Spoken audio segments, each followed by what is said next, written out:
ಸಿಟಿಲ್ ಮಾಡ್ಕತ್ತಿದ್ರು, ಈಗ ಹಳ್ಳಿಲೂ ವಾಕಿಂಗ್ ಮಾಡ್ತಾವ್ರೆ.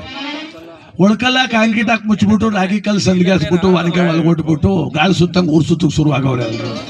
ಅವೇಳು ಕಲ್ಲು ಮಡಿಕೊಂಡಿದ್ರೆ ಚೆನ್ನಾಗಿರ್ತದೆ ಎಲ್ಲರೂ. ನೀವೆಲ್ಲ ಕಣವ ನಮ್ಮಲ್ಲೊಂದು 20 ಜನ ಅವ್ರೆ, 140 kg ಬರ್ತಾರೆ. ಊರು ಸುತ್ತ ಜಂಬೂ ಸವಾರಿ ಆನೆ ಹೋದಂಗೆ ದಡ್ಡನೆ 3 ರೌಂಡ್ ಹೋಯ್ತು. 6 ತಿಂಗಳಿಂದ ಹೋಯ್ತವ್ರೆ. 600 ಗ್ರಾಮು ಕಮ್ಮಿ ಆಗಿಲ್ಲ. ಎಲ್ಲಿ ಸಣ್ಣ ಆದರೂ ಚೆನ್ನಾಗಿ ನಡ್ಕೊ ಬರ್ತಾರೆ. ಹೊಟ್ಟೆ ಚೆನ್ನಾಗಿ ಹತ್ಬಿಡ್ತದೆ.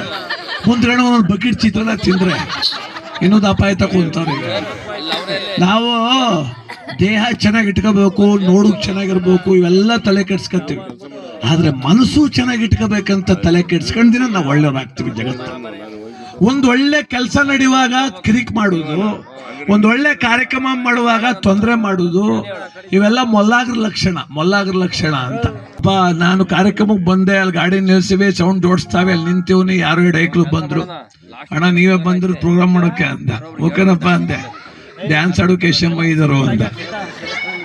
ಡ್ಯಾನ್ಸ್ ಇಲ್ಲ ಕಣಪ್ಪ ಅಂದೆ. ಮತ್ತೆ ನೀನ್ ಯಾಕೆ ಬರೋಕ್ ಹೋದೆ ಅಂದ ಅವ್ರು. ಡ್ಯಾನ್ಸ್ ಇಲ್ದೇ ಆದ್ಮೇಲೆ ನೀ ಬೇಡ ಅನ್ಕೊಬಿಟ್ಟವ್ರು ಅವರು. ಸದ್ಯ ನಮ್ಮ ಪುಣ್ಯ ಕುಂತ್ಕೊಂಡ್ರಿ ಜನ ಬಂದು. ನನಗೆ ತಿಳುವಳಿಕಿಲ್ಲ ಅಂದ್ರೆ ಎಲ್ಲಿ ಮಾತಾಡೋಕ್ ಆಗ್ತದೆ? ಸಾರ್ ಹೇಳ್ತಾರೆ, ನಮ್ಮ ವಕೀಲ್ ಸರ್ ಎಲ್ಲ ಹೇಳ್ತಾ ಇದ್ರು, ನಿಮ್ ಮಾತು ಕೇಳ್ತೀವಪ್ಪ ನಾವು ಅಂತ. ನ್ಯಾಯಾಲಯದಲ್ಲಿ ನಿಂತು ಕಕ್ಷಿದಾರ ನ್ಯಾಯ ಕೊಡ್ಸೋಕೆ ಹೋರಾಡೋರು ಅವರು. ಅಂಥವ್ರು ಒಂದಷ್ಟು ಬಿಡುವು ಮಾಡ್ಕೊಂಡು ನಮ್ಮ ವಿಡಿಯೋ ಕೇಳ್ತಾರ. ನಮ್ಮ ಪುಣ್ಯ ಸುಮ್ಮನೆ ಕೇಳ್ತಾರ? ಅಲ್ಲೇನೋ ಒಂದಷ್ಟು ವಿಷಯ ಇರೋದು ಕೇಳ್ತಾರೆ. ಯಾರಾದ್ರೂ ಅಷ್ಟೇ. ಅದಕ್ಕೆ ಇವತ್ತು ವಿಧೇಯತೆ ಜಗತ್ತಲ್ಲಿ, ವಿಧೇಯತೆ ವಿನಯತೆ ಮನುಷ್ಯತ್ವ ಗೆಲ್ಲುತ್ತೆ. ಇನ್ಯಾವುದು ಗೆಲ್ಲೋಕ್ ಸಾಧ್ಯ ಇಲ್ಲ.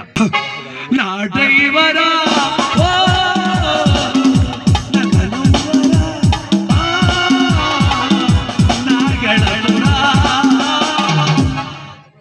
ಕಣ್ಣು ನೋಡಿ ಫೋಕಸ್ ಲೈಟ್ ಬುಟ್ಟ ಕಣ್ಣು ಅರ್ಧ ಮುಚ್ಚೆ ಬಿಟ್ಟಿದೆ, ಹೆಂಗ್ ಬಿಟ್ಟ ನೋಡ. ಹಿಂಗಾಡು ಅಂತ ಅವನು ಪುಣ್ಯ ಆತ್ಮ, ಹಿಂಗಾಡು ಅಂತ. ಲಕ್ಷ ಸೋಪು ಹಾಕಿ ಜಳಕ ಮಾಡಿ ಎಷ್ಟು ಬಂದೀನಿ.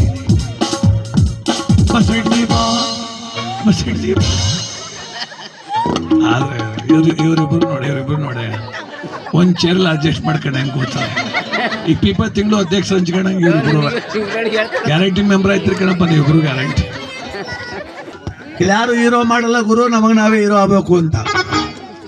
ಹಂಗೆ ಇಲ್ಲಿ ಯಾರು ಸಂತೋಷ ತಂದು ಪಕ್ಕದೂರವ್ರು ಕೊಡುದಿಲ್ಲ, ನಾವೇ ಸಂತೋಷವಾಗಿರ್ಬೇಕು. ಕಷ್ಟ ಇವತ್ತದೆ ನಾಳೆ ಹೋಗ್ತದೆ, ಸಾಲ ಇವತ್ತದೆ ನಾಳೆ ತಿರ್ತದೆ, ರೋಗ ಆದ್ರೆ ನಾಳೆ ವಾಸಿ ಆಗ್ತದೆ, ಸಾವು ಬಂದಾಗ ಹೋದ್ರೆ ಆಯ್ತು ಎಲ್ರು.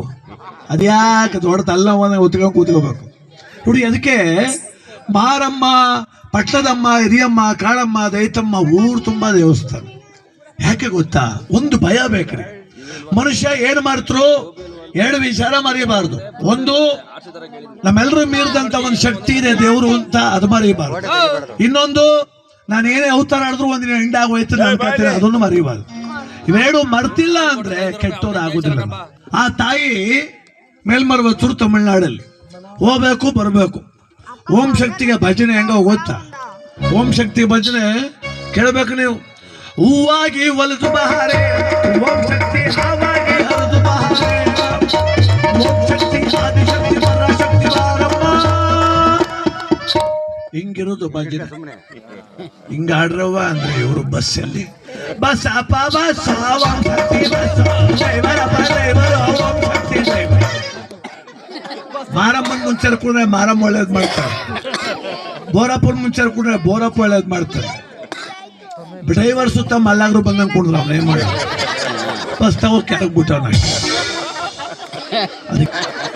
ಯೋ 10 ಒಗ್ರಾಗಬೇಕು, ನಕ್ಕು ಸಮಾಧಾನ ಆಗ್ಬೇಕು, 2 ಆಗ್ಬೇಕು. ಮನ್ಸ ಹೊಳಬೇಕು ಇಲ್ಲ ನಗಬೇಕು, 2 ಆಗಿದ್ರೆ ಆಸ್ಪತ್ರೆಗೆ ಹೋಗಿ ತೋರಿಸ್ಬೇಕು.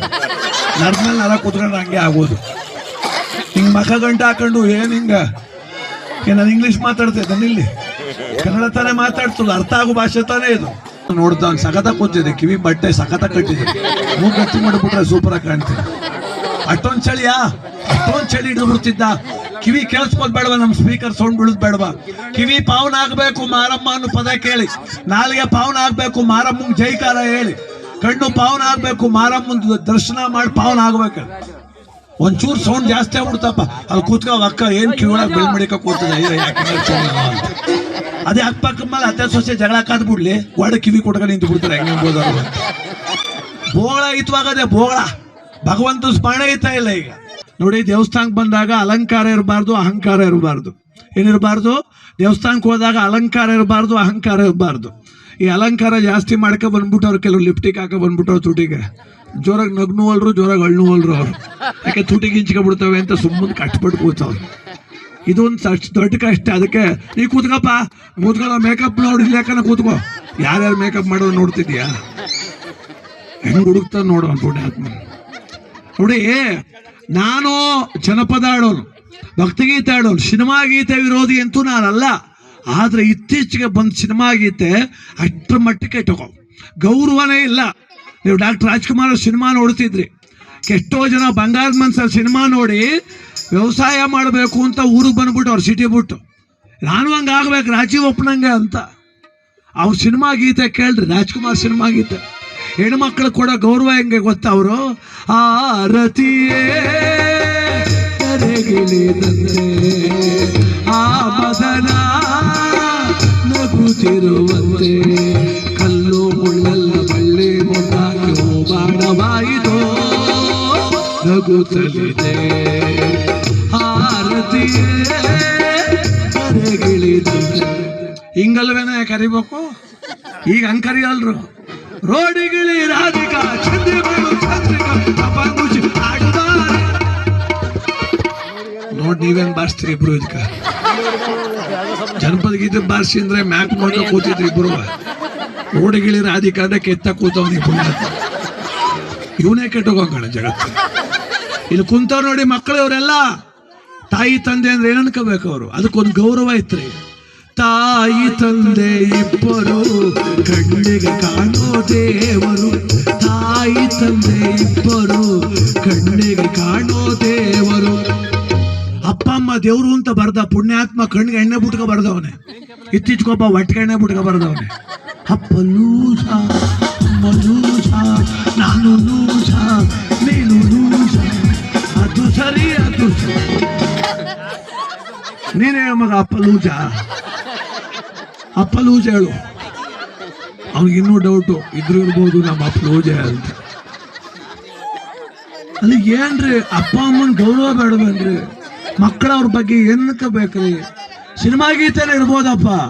ಕುಡಿ ಮನೆಯೇ ಮಂತ್ರಾಲಯ, ಮನಸೇ ದೇವಾಲಯ, ಮನೆಯೇ ಮಂತ್ರಾಲಯ, ಮನಸೇ ದೇವಾಲಯ ಅಲ್ವಾ?